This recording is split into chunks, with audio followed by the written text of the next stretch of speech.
श्री कृष्णा श्री कृष्णा श्री कृष्णा श्री कृष्णा। गुरुर्ब्रह्मा गुरुर्विष्णुः गुरुर्देवो महेश्वरः गुरुः साक्षात् परं ब्रह्म तस्मै श्री गुरवे नमः। तस्मै श्री गुरवे नमः। ॐ सहना भवतु सहनौ भुनक्तु सह वीर्यङ्करवावहै तेजस्विनावधीतमस्तु मा विद्विषावहै। ॐ शान्ति शान्ति शान्तिः। हरि ओं तत्सत्। பிருஹதாரண்யக உபனிஷத் கடந்த சத்சங்கத்தில் அஞ்சாவது அத்தியாயத்தினை நம்ம ஆறாவது அத்தியாயத்தில் முதல் பிராமணத்தினை நம்ம முடிவு செஞ்சிருக்கோம். ஆறாவது அத்தியாயத்தில் முதல் பிராமணத்துக்கு பேரு சப்த விசிஷ்ட குண பிராணரூப ஹிரண்யகர்ப்ப உபாசனா.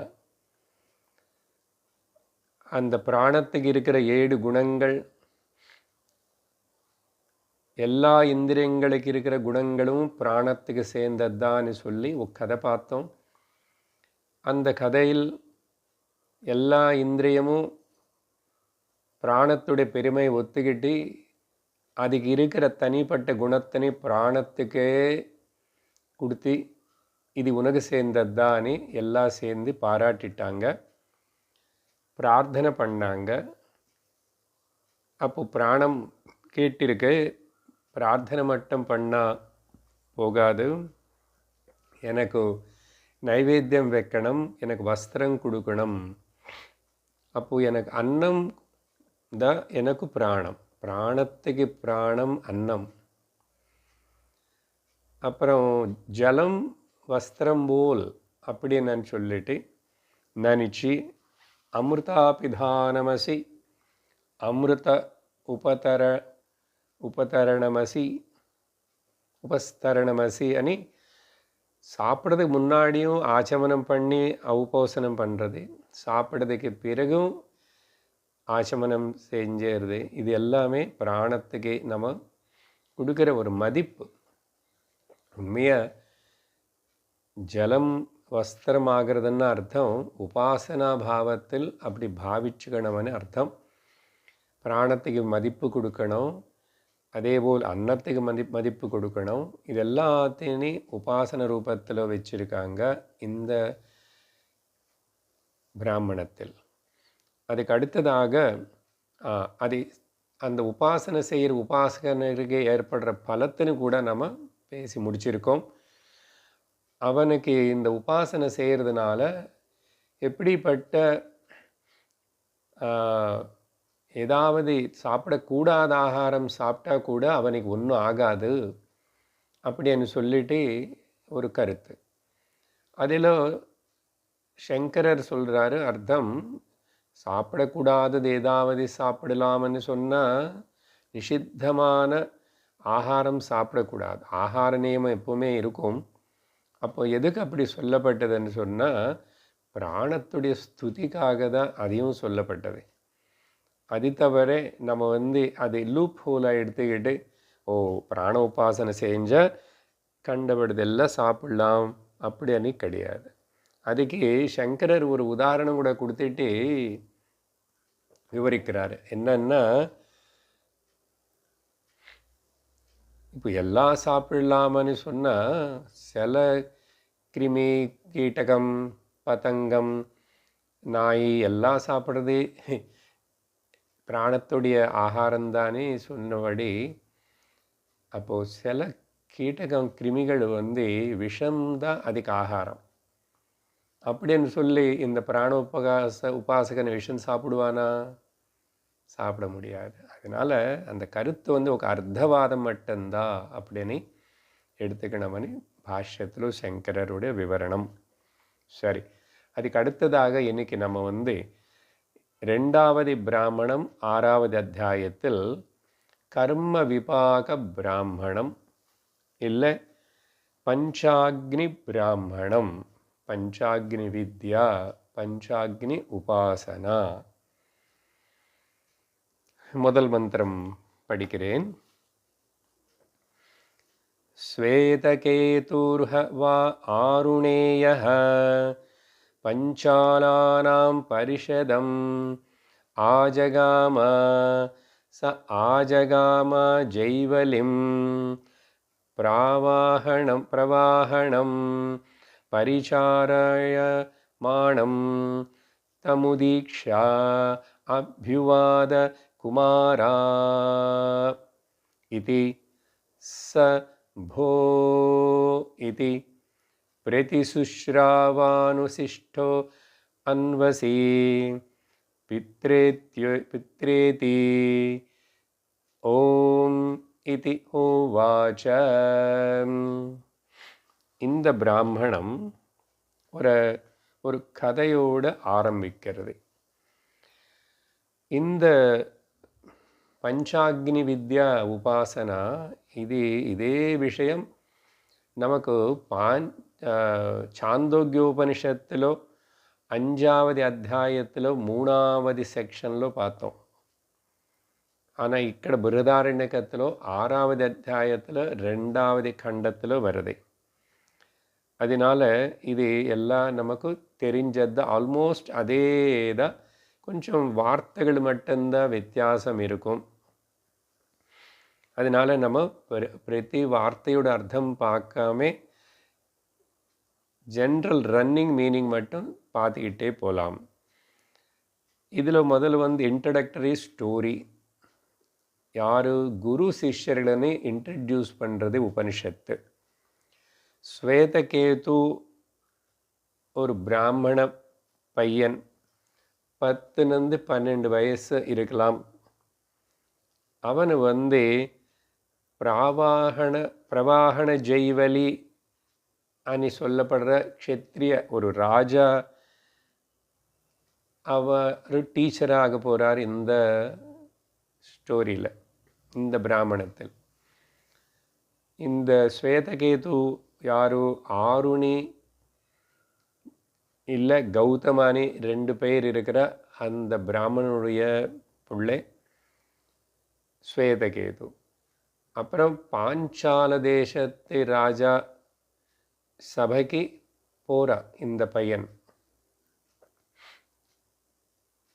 பாஞ்சால ராஜா அவருக்கு பிரவாஹண அண்ட் ஜெய்வலி 2 பேர் இருக்கு. ஜெய்வலி அண்ணா ஜீவலன் அப்படின்னு சொல்லப்படுற ஒரு க்ஷத்திரியனுடைய பிள்ளை. அதனால பிரவாஹண ஜெய்வலி. அந்த சமயத்தில் அந்த ராஜா வந்து பல சேவகர்களால் அவருக்கு சேவை வாங்கிட்டு இருக்கிறாரு. கை அமுக்கிறதோ கால் அமுக்கிறதோ உடம்பு ஏதோ அப்படிப்பட்ட பரிச்சரியர் எல்லாம் நடந்துட்டு இருக்கும்போது இந்த பையன் போனான். அப்போது அந்த ராஜா வந்து ஜெய்வலி ஸ்வேதகேத்துன்னு பார்த்துட்டு ஹே குமாரா அப்படின்னு சம்போதனம் பண்ணார். அப்போது ஸ்வேதகேது வந்து அதுக்கு போ அப்படின்னு சொல்லி பதில் கொடுத்தாரு. யுவர் ஹைனஸ் எஸ் அப்படின்னு சொல்கிற போல் சம்ஸ்கிருதத்தில் போ. அப்போது ராஜா கேட்டார், நீ வந்து உங்கள் அப்பா கிட்ட வந்து நிறைய வித்யனு கற்றுக்கிட்டே கற்றுக்கிட்டியா அப்படின்னு கேட்டார். என்ன பையனு பார்த்தாவே தெரிஞ்சது கொஞ்சம் படிச்சிருக்கான், அதே சமயத்தில் கொஞ்சம் ஆரோகன்ஸும் இருக்கிற போல் காணப்படுறது.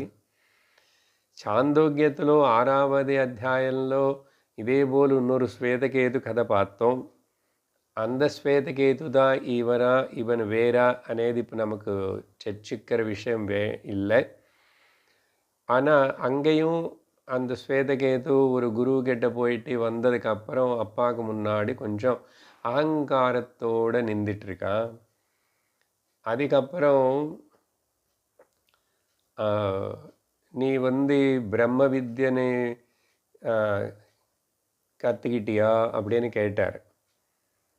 அப்போது பையன் என்ன சொன்னா, அங்கே சாந்தோக்கியனில் ஸ்வேதகேது, ஐ திங்க் அது எங்கள் குருவுக்கு தெரியாது நினைக்கிறேன், எனக்கு சொல்லலை அப்படின்னாரு. அப்போவே அப்பாவுக்கு புரிஞ்சு போச்சு, இவனுக்கு கொஞ்சம் இன்னும் அகங்காரம் இருக்குன்னு. குருவுக்கு தெரியலேனே இது சொல்கிறதுக்கு பதிலாக நானும் கேட்கலே குருவினி பிரம்மன் என்ன சொல்லித்தாங்கன்னு அது சொல்லாமே குருவுக்கு தெரிஞ்சிருக்காது, அதனால் அவர் சொல்லலைன்னாரு. சரி, எனியோ அது சாந்தோக்கியத்தில் ஸ்வேதகேது கதை. இங்கே இந்த ஸ்வேதகேது கூட கொஞ்சம் அகங்காரத்தோட அப்படி ஆரோகண்ட்டாகவே இருக்கிறது தெரிஞ்சது ராஜாவுக்கு கூட. ஆனால் அவர் அதெல்லாம் கண்டுக்காமல், ஓ நீ உங்கள் அப்பா கிட்ட வித்யை படிச்சிட்டியோ அப்படின்னு கேட்டால் அதுக்கு ஸ்வேதகேது ஓம் அப்படின்னு இதி பதில் கொடுத்தார். அப்போது ராஜா ஜெய்வில் என்ன பண்ணார், 5 கேள்விகள் கேட்குறாரு. 5 கேள்விகள். அந்த 5 கேள்விகள் 2வது மந்திரத்தில் இருக்கு. என்ன அந்த 2வது மந்திரம், அது படிக்கிறோம்.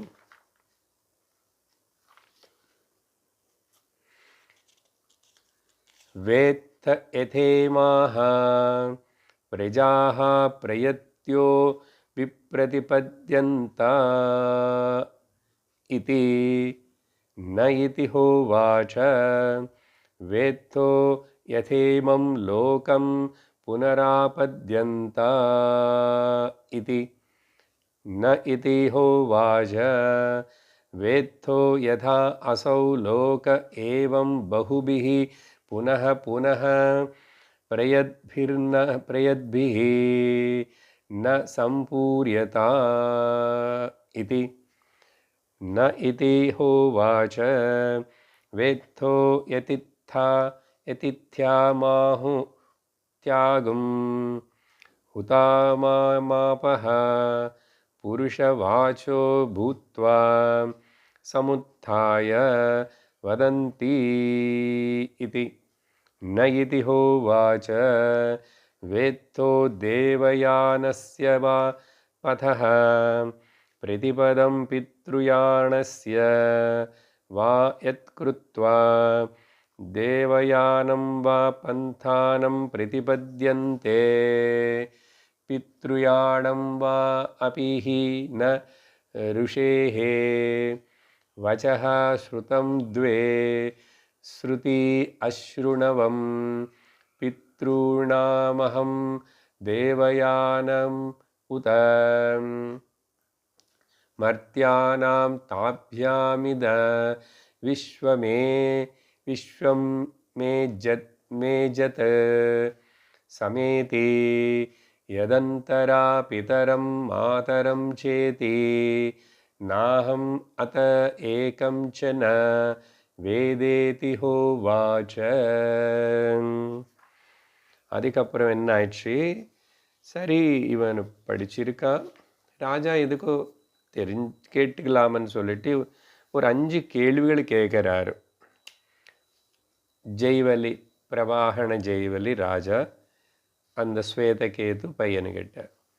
முதல் கேள்வி என்னன்னா, இந்த லோகத்தில் ஜனங்கள் மரணிச்சதுக்கப்புறம், இறந்து போனதுக்கப்புறம் ஏ விதமாக வேறு வேறு மார்க்கங்கள் மூலமாக போவாங்களோ அது உனக்கு தெரியுமா அப்படின்னா, போகிற வழி என்ன இப்போது மரணத்துக்கு அப்புறம். அதுக்கு ஸ்வேதகேது சொன்னார், எனக்கு தெரியாது.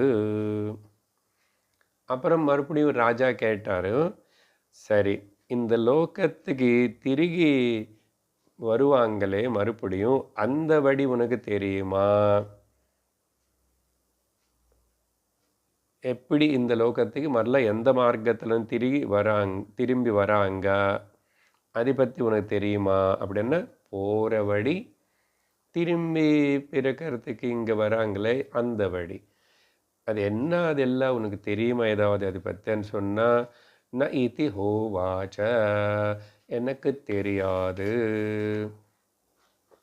மூணாவது கேள்வி கொஞ்சம் தமாஷாவாக இருக்கும். என்னன்னா, எதனால பரலோகத்தில் அப்படின்னா அந்த ஸ்வர்கலோகத்தில் ரொம்ப ஜனங்கள் இருக்க மாட்டாங்க?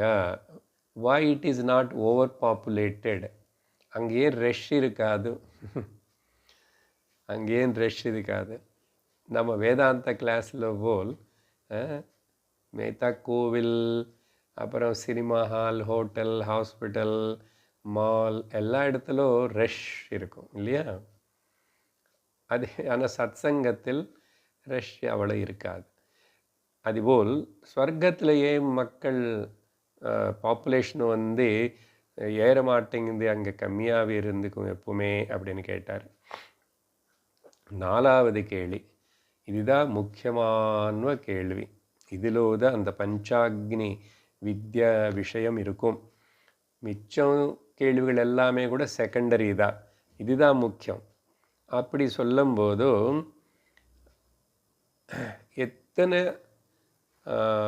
படிகள் இல்லைன்னா ஸ்டேஷன்ஸ் தாண்டினதுக்கு அப்புறம் இந்த ஜீவர்கள் திரும்பி இந்த லோகத்துக்கு வராங்க அப்படின்னா என்னென்ன ஸ்டேஜஸ், எந்தெந்த ப்ராசஸ் மூலமாக எப்படியெல்லாம் நடந்து இந்த லோகத்துக்கு திரும்பி வராங்க, அந்த ஸ்டேஜஸ் தெரியுமா அப்படின்னு கேட்டார். அது எனக்கு தெரியாது அப்படின்னு திரும்பி அதுக்கும் அப்படி தான் பதில் சொன்னான். ஸோ ஒன்றும் தெரிய மாட்டேங்குது இவனுக்கு. அதுக்கு அடுத்தது கடைசியாக அஞ்சாவது கேள்வி என்ன கேட்டார்னா, சரி என்னென்ன சாதனங்கள் இந்த பித்ருயானம் அண்ட் தேவயானம் அனு இந்த ரெண்டு வடிகளுக்கு மனிதனை கொண்டு போகும்? பித்ருயானம் அண்ட் தேவயானம், இல்லை இதுக்கு என்ன சொல்கிறோம், கிருஷ்ணகதி அண்டு சுக்லகதி. அதுக்கும் எனக்கு தெரியாது அப்படின்னு பதில் சொன்னான். ஆனால் நமக்கு தெரியும், நம்ம படித்தோம் இல்லையா? பகவத்கீதை 8வது அத்தியாயத்தில் படித்தோம், வேறு உபனிஷத்தில் படித்தோம்.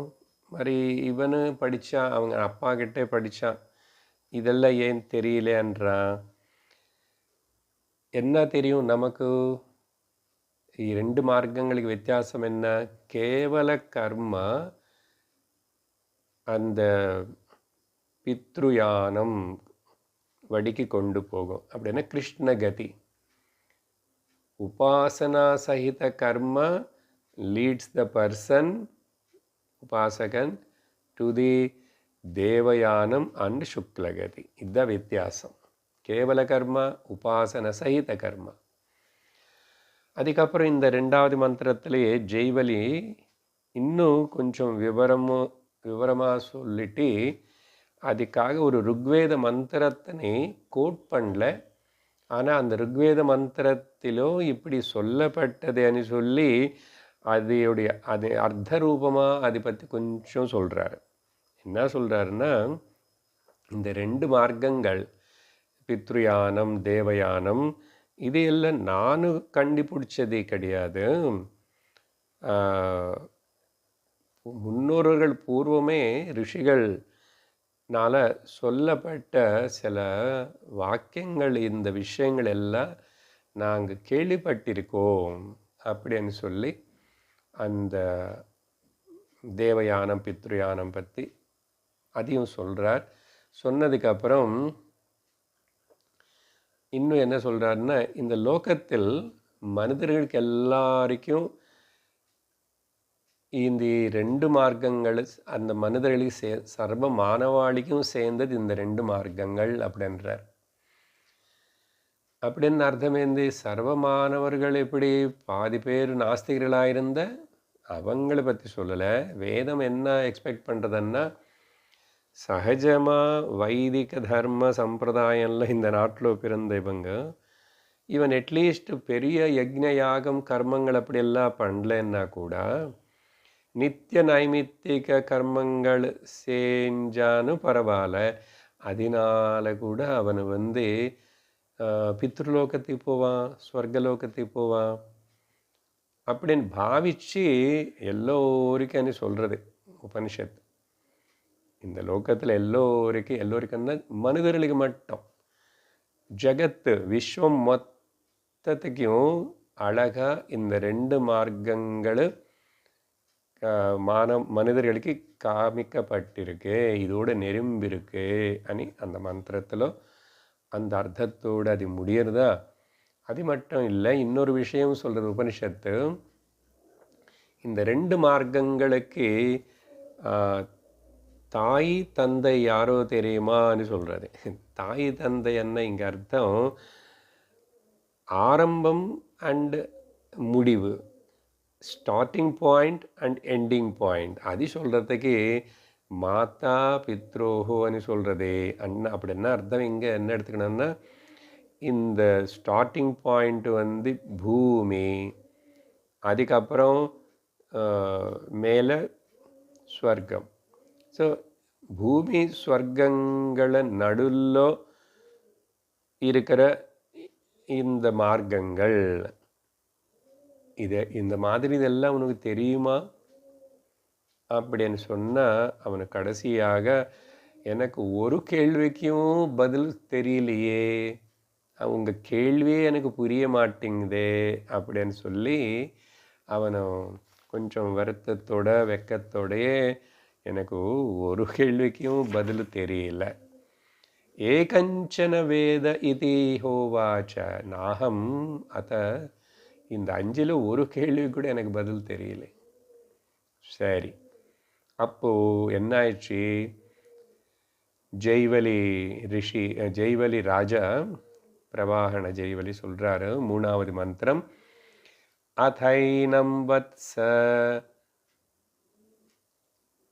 அதைனம் வசதி உபமந்திரயாம் சக்ரே அநாத்ருத்ய வசதிம் குமார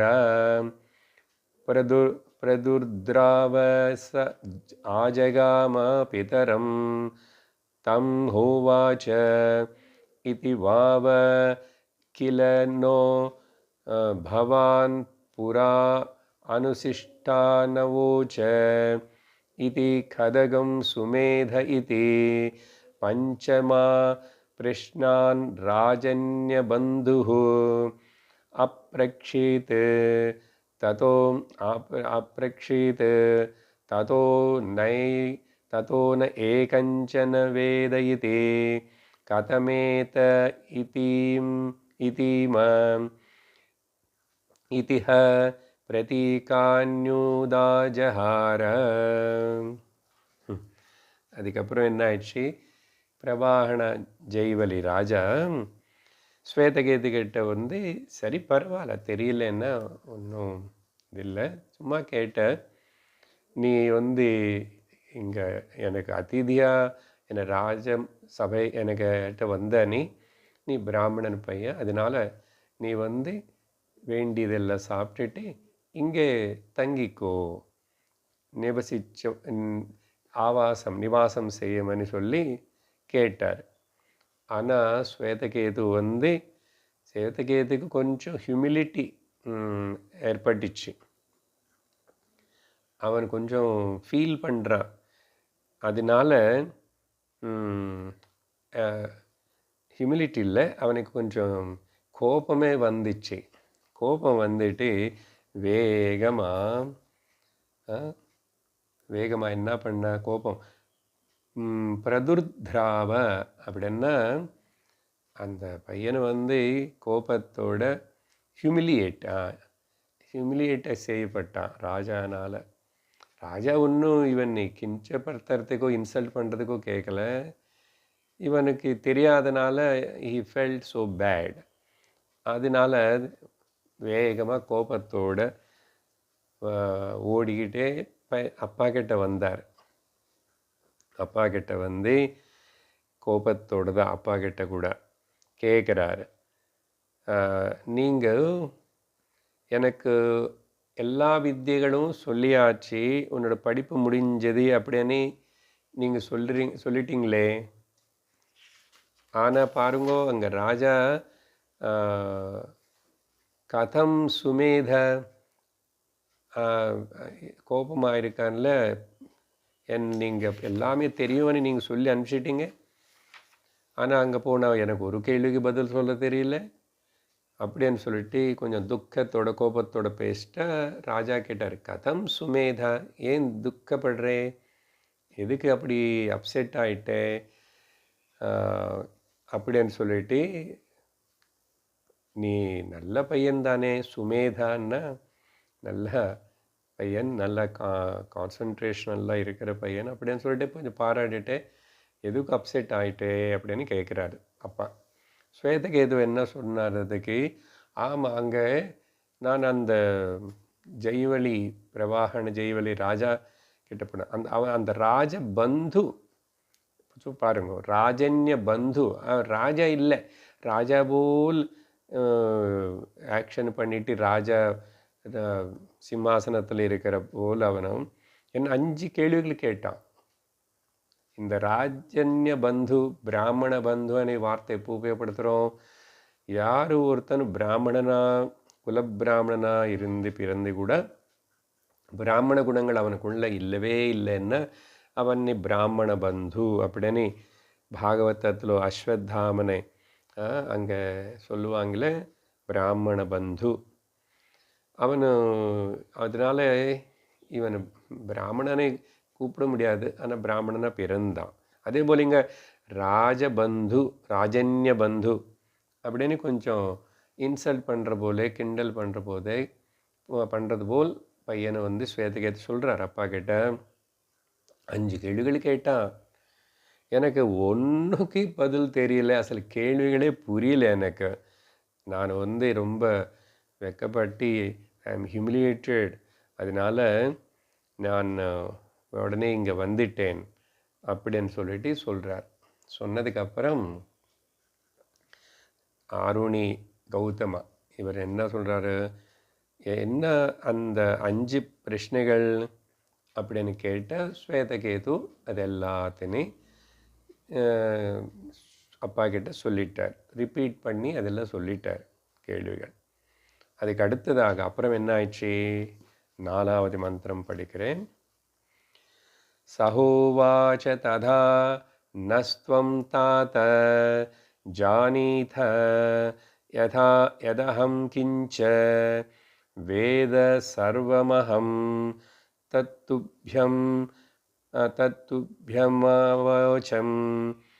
பிரேஹி து தத்ர பிரதீத்ய பிரம்மச்சர்யம் வத்ஸ்யாவ இதி பவானேவ கச்சதி இதி ச ஆஜகாம கௌதமோ யத்ர பிரவாஹணஸ்ய ஜைவலேராச தஸ்மா ஆசனம் ஆஹுத்யோதகம் ஆஹாரயாம் சகாராத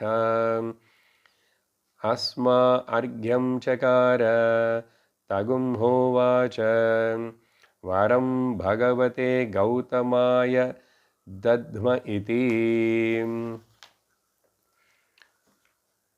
அதுக்கப்புறம் ஸ்வேதகேது அந்த இதுதான் 5 கேள்விகள் அவர் கேட்டது.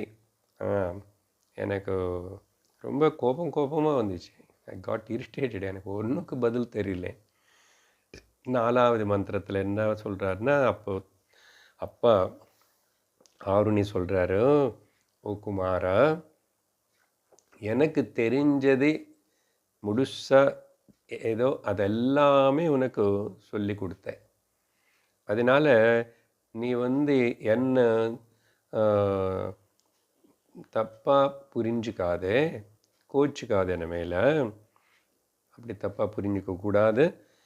அதனால் ஏன் நான் உனக்கு சொல்லலைன்னா, அந்த கேள்விகளுக்கு பதில் எனக்கும் தெரியாது. எனக்கு தெரிஞ்சிருந்தால் அதெல்லாம் அப்படிப்பட்ட வித்யை சொல்லியிருப்பேன். அதனால் எனக்கு தெரியல, எனக்கு தெரிஞ்சது எல்லாமே சொல்லிட்டேன். அதனால் எனக்கு தெரிஞ்சது சொன்னதுனால உனக்கு வித்யை இப்போ பூர்த்தி ஆயிடுச்சுன்னு சொன்னேன். அதனால் என்ன, இப்போது வா, நம்ம 2 பேரும் அந்த ஜெய்வலி ராஜா கிட்ட போய் அங்கே தங்கி பிரம்மச்சரிய விரதத்தை அனுசரித்து அங்கே குருகுல வாசம் போல் இருந்து அவர்கிட்ட இருந்து கற்றுக்கலாமே.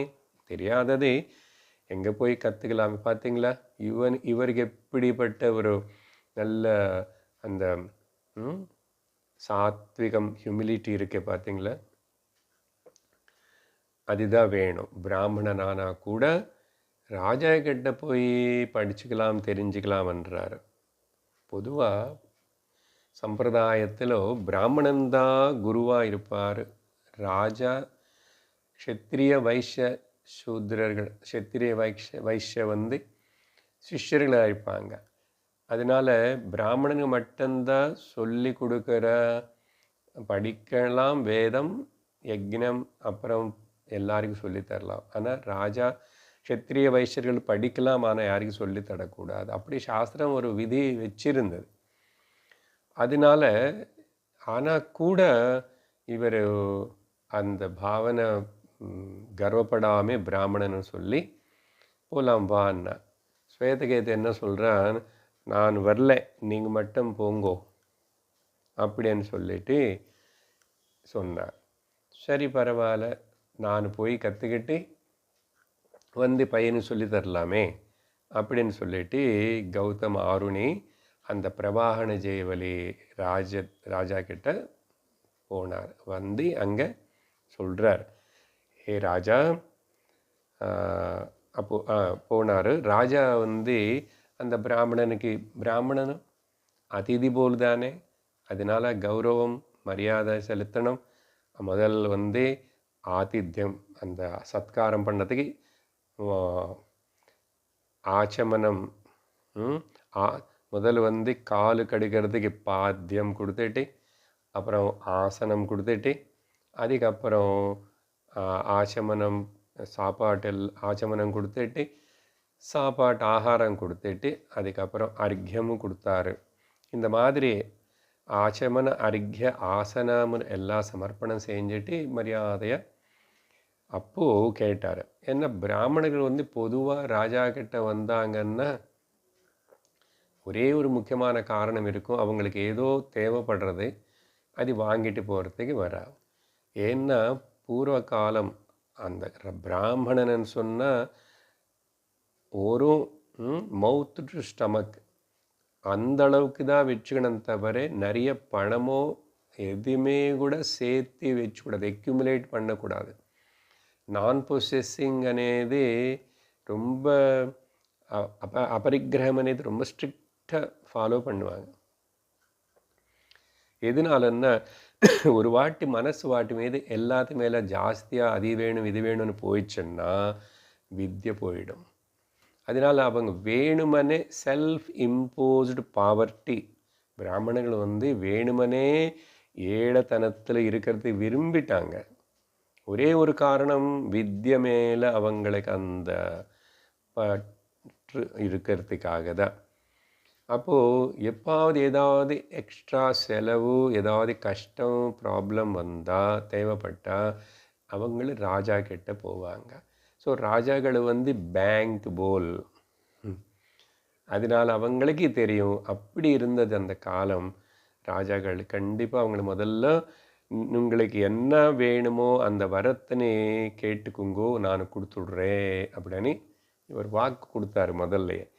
எப்படி விஸ்வாமித்திரர் தசரதருடைய ராஜமாளிகைக்கு வந்த உடனே அவர் என்ன ஏதோ ஒரு வேணும் காரணம் இல்லாமல் நீங்கள் அதுக்காக தான் வந்திருப்பீங்க, ராஜா கிட்ட இல்லைன்னா பிராமணன் எதுக்கு வருவான் அப்படின்னு சொல்லிட்டு நான் ஏதாவது கொடுத்துட்றேன், நீங்கள் கேட்டதெல்லாம் கொடுத்துருவேன்னு வாக்கு கொடுத்தாரு. அப்புறம் மாட்டிக்கிட்டார். ராமர் பையன் அனுப்புறதுக்கு கொஞ்சம் தவிச்சிட்டார், கஷ்டப்பட்டார். இல்லை சரி. அப்படி கேட்டதுக்கப்புறம் 5வது மந்திரத்தில் சஹோவாச பிரதிஜ்ஞாதஹ ம ஏஷ வரோயாம் தூ குமாரஸ்யாந்தே வாச்சம் அபாஷத ஆஸ்தாம் மே ப்ரூஹீதி. அப்போது ஆருணி கௌதமர் சொல்கிறாரு, என்னோட பையன் உங்கள்கிட்ட வந்தான் இல்லையே இப்போ கொஞ்சம் நாளைக்கு முன்னாடி, நீங்கள் அந்த பையன்கிட்ட என்ன கேள்விகள் கேட்டுறீங்களோ அதெல்லாத்தினுடைய அர்த்தத்தினை அதுக்கு சம்பந்தப்பட்ட வித்யனை எனக்கு நீங்கள் உபதேசம் பண்ணணும். இதுதான் நான் வேண்டிக்கிற வரம் உங்களுக்கு எட்ட நந்தி அப்படின்னு சொன்னார். பார்த்தீங்களா? சொன்னதுக்கப்புறம் ராஜா சொல்கிறாரு 6வது மந்திரத்தில், சகோவாச்ச தை சகோவாச்ச தைவேஷு வை கௌதமம் தத்வரேஷு மானுஷாணாம் ப்ரூஹீதி. இந்த கேள்விகளுக்கு பதில் இந்த வித்யா தேவர்களுக்கு மட்டும்தான் தெரியும்.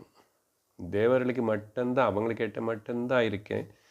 அப்புறம் எங்கள் தாத்தா முன்னோர்கள் க்ஷத்திரியர்கள் ஆன எங்கள் தாத்தா அவங்க எல்லாரும் இந்த வித்யனை தெரிஞ்சுக்கிட்டு வச்சிருக்காங்க.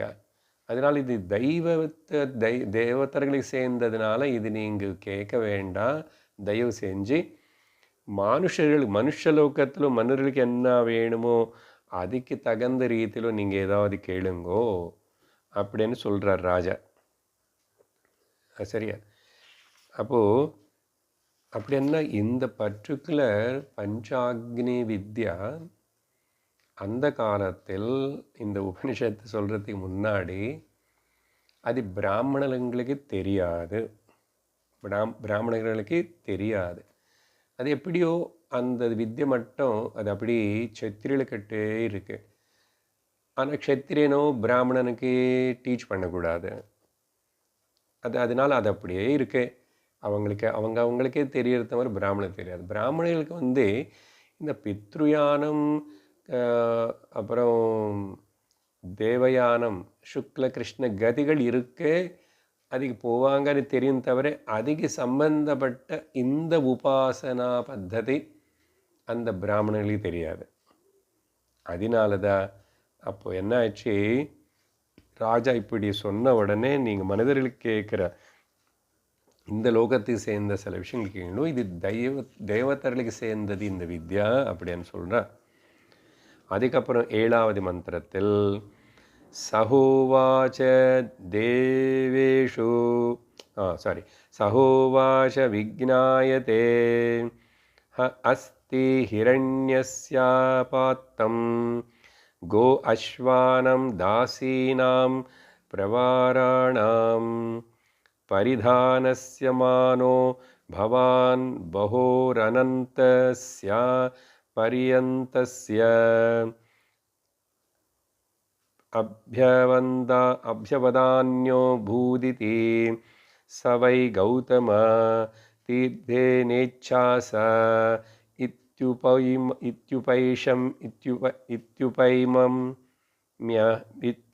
இத்யுபைம்யஹம் பவந்தமிதி வாசாஹஸ்மைவ பூர்வ உபயந்தி சகோபாயன கீர்த்தியோ வாச.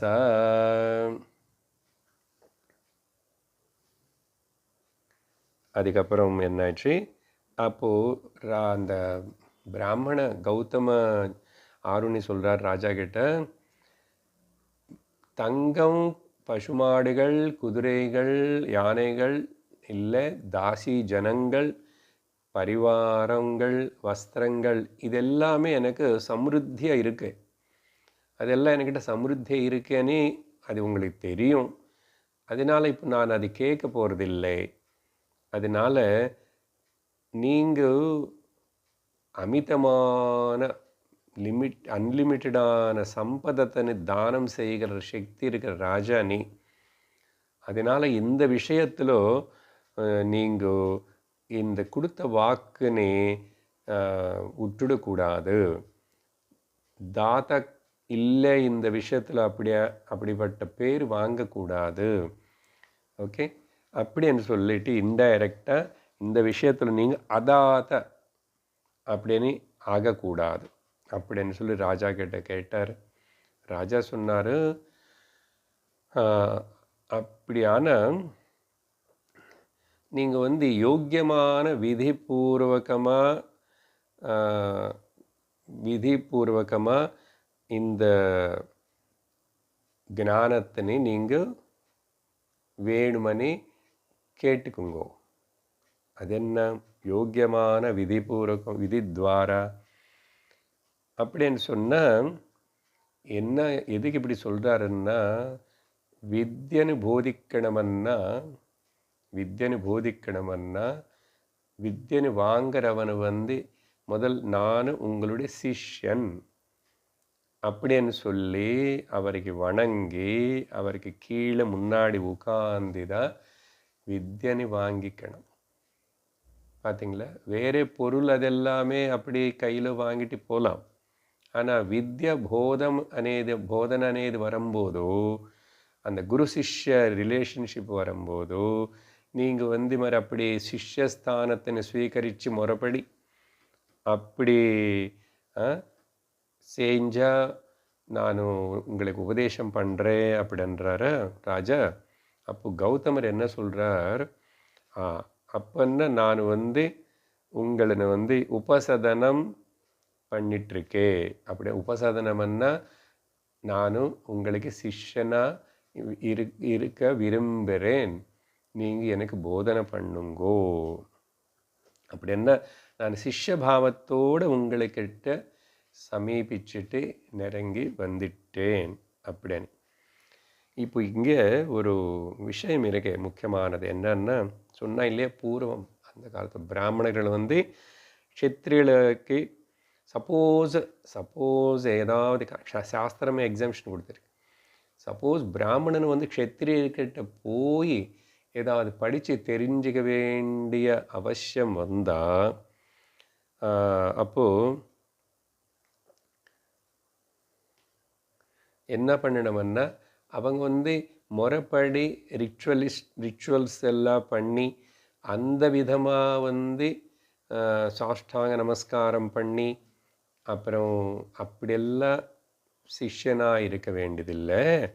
கேவலம் வாயால் மட்டுமே நான் உங்களுக்கு சமீபத்தில் உபசதனம் அப்படின்னா உங்கள்கிட்ட உட்கார்ந்து கேட்கறதுக்காக நான் வித்யை தெரிஞ்சுக்கிறது வந்துட்டேன் అని சொன்னால் போதுமா? அப்போது சரின்னு சொல்லிட்டு, ஏன்னா ராஜாவுக்கு கூட கஷ்டமாக இருக்கு. ஏன்னா பிராமணனுக்கு இப்போ வரைக்கும் எங்கேயுமே டீச் பண்ணது கிடையாது அவர். இப்போது ஆனால் இவர் கம்பல் பண்ணுறாரு. அது மட்டும் இல்லை, இவருக்குள்ளே இருக்கிற நல்ல ஒரு அதம்பித்வம், தம்பமில்லை, அமானித்துவம், இப்படிப்பட்ட நல்ல குணங்கள் இருக்கிறதுனால ராஜா கூட ஆனால் நான் உங்களை ஹியூமிலியேட் பண்ணுறதுக்காக அப்படி சொல்லலை, உங்களை கஷ்டப்படுத்துறதுக்காக அப்படி சொல்லலை, நீங்கள் சிஷ்யஸ்தானம் எடுத்துக்குங்கோன்னு சொல்லி எனக்கும் அப்படி சொல்கிறது கஷ்டமாக தான் இருக்குது.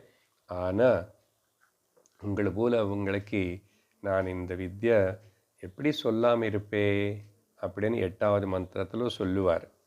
ஸோ இங்கே நமக்கு முக்கியமாக தெரிஞ்சுக்க வேண்டிய கருத்துக்கள் என்னன்னா, பிராமணனுக்கு எல்லாரும் நமஸ்காரம் பண்ணுவாங்க. ஆனால் பிராமணனும் யாருக்கு நமஸ்காரம் பண்ணுறது தேவையில்லை எக்ஸப்ட் சந்நியாசி. ஏன்னா சந்நியாசி இன்னும் பிராமணனுக்கு மேலே ஸ்தாயில் இருக்கிறவர்.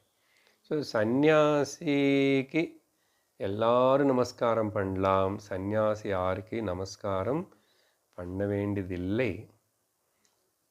ஆனால் இங்கே பார்த்த வர்ணங்களுக்குள்ள பிராமணனுக்கு எல்லாரும் நமஸ்காரம் பண்ணணும். ஆனால் பிராமணன் யாருக்கு நமஸ்காரம் பண்ணக்கூடாதுன்னு சொல்லிச்சு சாஸ்திரம்.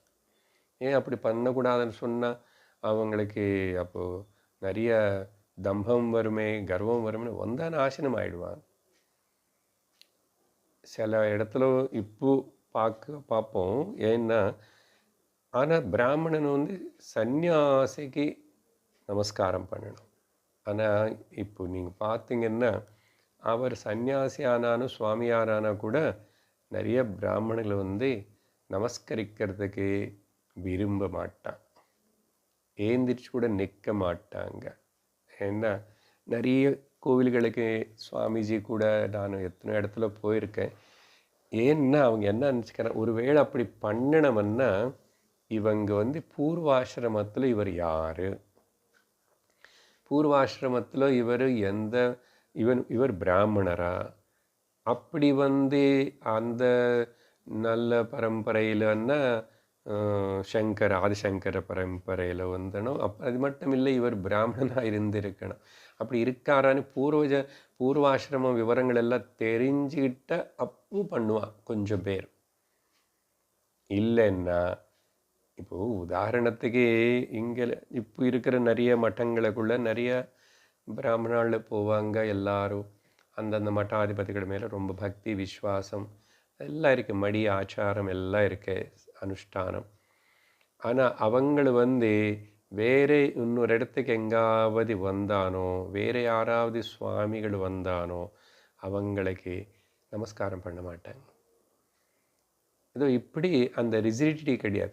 ஏன்னா அவங்களுக்கு என்னென்னா நாங்கள் வேதம் படிச்சிருக்கோம் அப்படின்னு இன்னும் உள்ள ஒரு அந்த பாவனை இருந்துகிட்டே இருக்கும். இப்போ அந்த பாவனை அப்படியே இருக்கும்போது என்ன ஆகிடுதுன்னா, சமுதாயத்தில் நிஜமாக பிராமணனும் வாழ வேண்டிய விதமாக வாழாமல், பிராமணுடைய ஜீவித லட்சியம் முக்கியமாக பிரம்ம வித்யனை தெரிஞ்சுக்கிறது, பிரம்ம வித்யனை சொல்லி கொடுக்குறது இல்லாமல், பிரம்ம வித்யத்தில் பாகந்த வேதம்.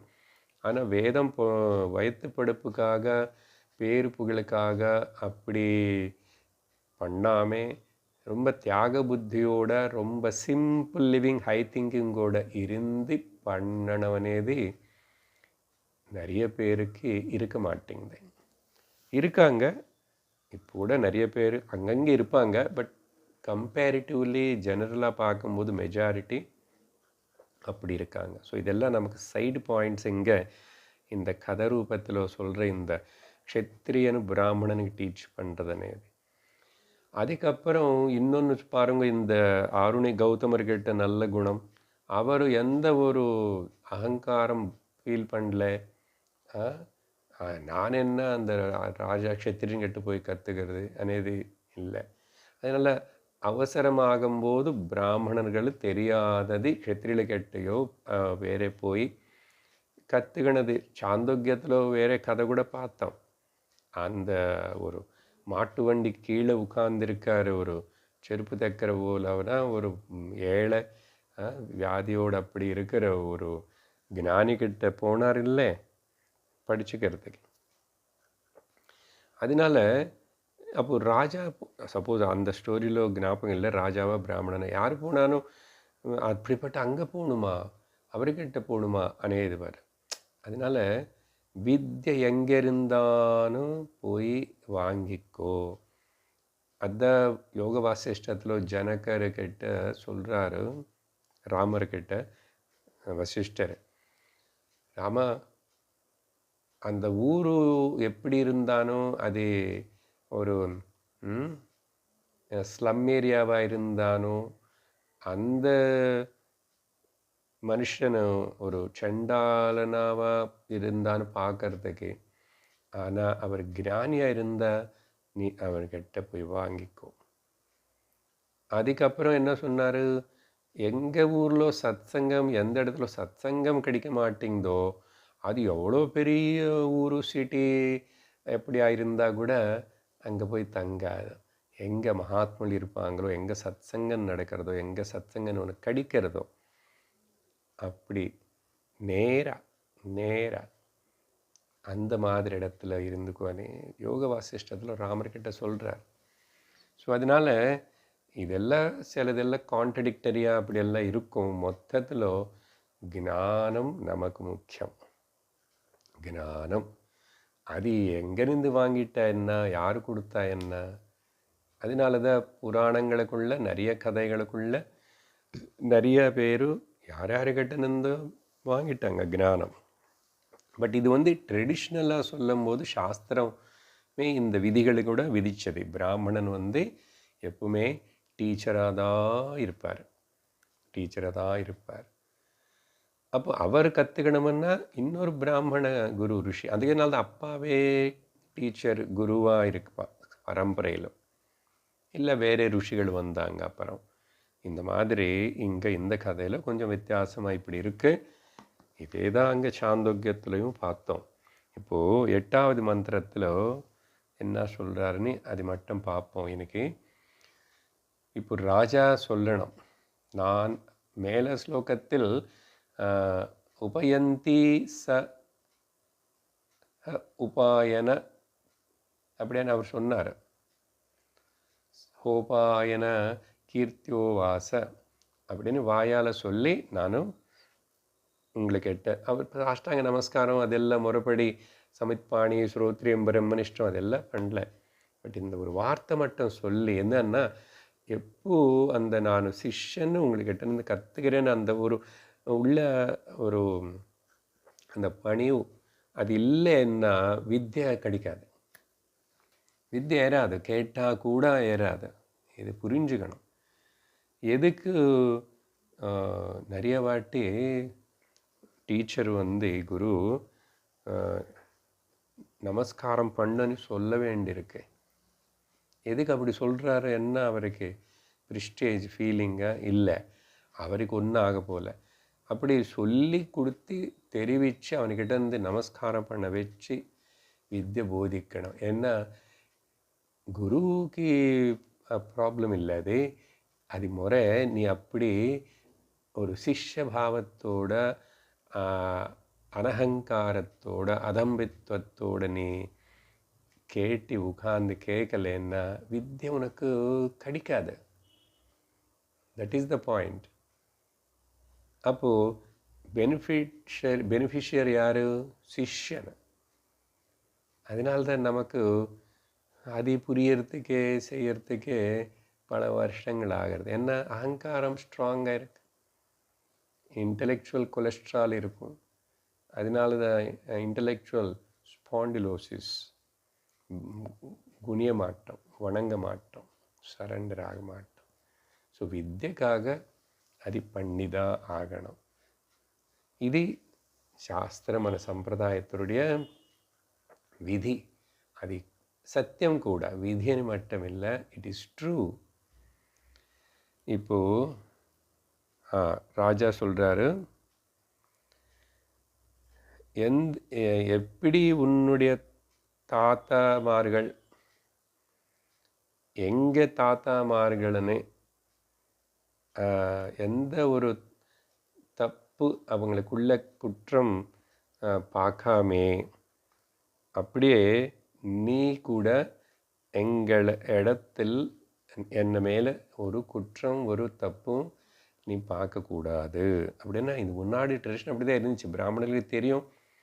அதனால் உங்கள் தாத்தாமார்கள் எப்படி எங்கள் தாத்தாமார்கள்னு எல்லாருமே எந்த ஒரு அவங்களுக்குள்ள ஒரு தவறு குற்றம் பார்க்காம இருந்தாங்களோ அதே போல் நீங்கள் கூட என்ன மேலே அப்படி இருக்கணும். எனக்கிட்ட எதுவுமே நீங்கள் தப்பு குறை பார்க்கக்கூடாது அப்படின்னு சொல்லி இந்த வித்யை இது முன்னாடி அந்த பிராமணன்கிட்டையும் இல்லை.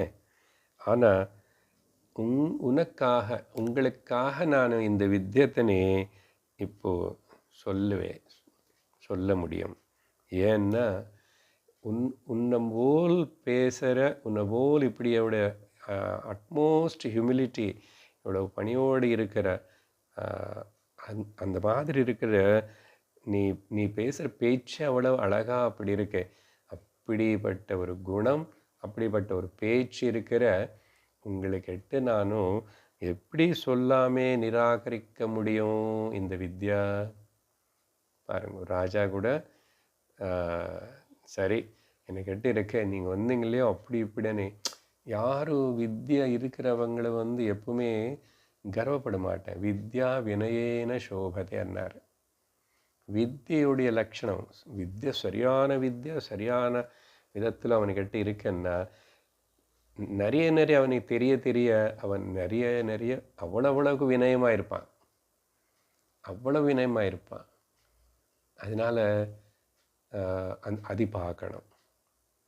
எங்கேயுமே ஒரு காம்படேட்டிவ் நேச்சர், எங்கேயுமே ஒரு அப்பர் ஹேண்டான நேச்சர், இந்த மாதிரி எதுவுமே இருக்காது. அந்த உண்மையான வித்யாவுடைய பலம் கிடைச்சவனுக்கு புரிஞ்சுதா? அதனால தான் வித்யா ததாதி வினயம். வித்ய అనేది வினயம் கொடுத்துதான் ஆகணும்.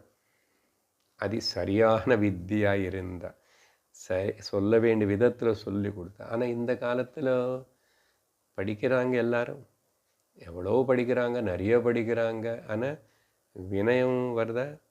ஸ்வேதகேத்துக்கு இங்கே பார்த்தோம் அந்த காலத்திலேயே. ஸ்வேதகேத்து சரி அப்பா சொல்லி கொடுத்தா வினயம் வராதுன்னு அவர் வெளியில் இன்னொரு டீச்சர்கிட்ட அனுப்பிட்டா கூட அங்கே 10-12 வருஷம் இருந்து வந்தால் அவன் கொஞ்சம் ஹெட் ஸ்ட்ராங்காகவே கை கட்டிக்கிட்டு கால் சுற்றிட்டு அப்படி சாஞ்சிக்கிட்டு அப்பா கிட்ட பேசுகிறான். உடனே அப்பாவுக்கு புரிஞ்சு போச்சு, இவன் படிக்க வேண்டியது படிக்கலை, படிக்க வேண்டியது படிச்சிருந்தா இப்படி இருக்க மாட்டான். அதனால தான் என்ன படித்தா எல்லாம் படித்தது போல் ஆகுமோ அப்படிப்பட்ட படிப்பு படிச்சியா அவங்க குரு சொன்னாரா அப்படின்னா, அப்படியெல்லாம் எனக்கு குருவுக்கு தெரியாதுன்றான். அவன் தெரிஞ்சிருந்தால் சொல்லியிருப்பாரே. நான் கேட்கலன்னு ஒத்துக்கணும் இல்லையோ. சாரி, இதெல்லாம் இந்த கதை ரூபத்தில் இருக்கிற இந்த உபாசனா கர்ம விபாக பிராமணத்தில் பாதி பார்த்தோம். இன்னும் பாதி ஸ்லோகங்கள் இருக்குது. அதுக்கு பிறகு அந்த பஞ்சாக்னி வித்யா அது என்ன, அதோடைய சூக்ஷ்மத்தை என்ன, அதெல்லாம் சொல்லுவார். நம்ம இப்போது படித்தோம் சாந்தோக்கியத்தில். ஆனால் இப்போது இந்த தனிப்பட்ட சில வார்த்தைகள் பார்த்திங்கன்னா முக்கியமாக இருக்கிறது. அதனால் அது மட்டும் எடுத்துகிட்டு நான் அர்த்தம் பேசிகிட்ருக்கேன். இதோடு இன்றைக்கி நிறுத்திட்டு நம்ம அடுத்த வகுப்பில் மிச்ச மந்திரங்கள் பார்ப்போம். ஓம் பூர்ணமத பூர்ணமிதம் பூர்ணாத் பூர்ணமுதச்யதே பூர்ணஸ்ய பூர்ணமாதாய பூர்ணமேவாவசிஷ்யதே. ஓம் சாந்தி ஷாந்தி ஷாந்தி. ஹரி ஓம் ஸ்ரீ குருப்யோ நமः. ஹரி ஓம். ஹரி ஓம் தத்சத்.